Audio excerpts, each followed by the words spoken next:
So I think it's time to do a little bit of review.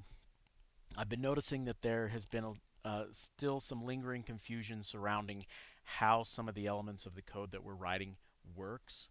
And until we understand all the pieces that we've written so far clearly, it's going to make the rest of the semester even that much more confusing.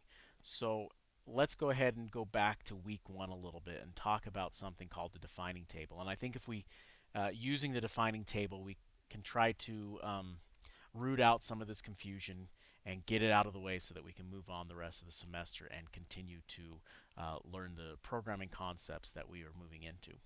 So let's talk about the defining table a little bit. The defining table, as we read about it in chapter 2, basically has three elements. One's called the input, and then we have the processing and the output. And this table, it basically is a tool that we can use to extract all of the critical information that we need in order to write a program. We've been given a description of a problem or a code assignment or whatever it is. Someone's come to you and says, hey, I need you to write this for me.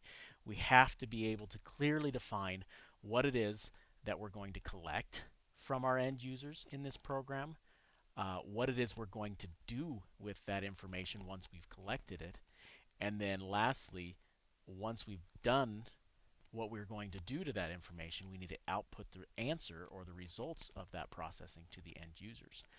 And we are using HTML and JavaScript for our programming this semester.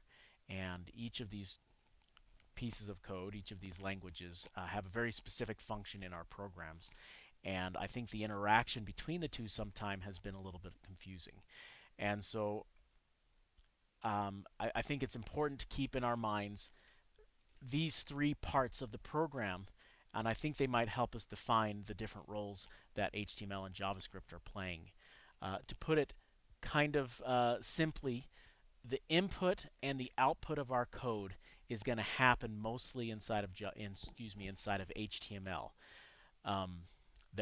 We have done some examples of doing both input and output inside JavaScript. Those have mostly involved pop-ups, the alerts and the prompts.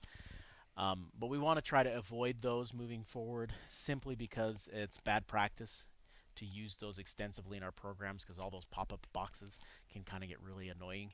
And a lot of browsers will start to suppress those and block those if they're used too aggressively on a web page. So our input and our output should be done inside of HTML, but our processing is done entirely inside of JavaScript. And so we need to figure out ways to get the input from the HTML into our JavaScript for processing and then back out. So I think I'm going to have just a couple of screencasts to talk about those concepts a little more clearly.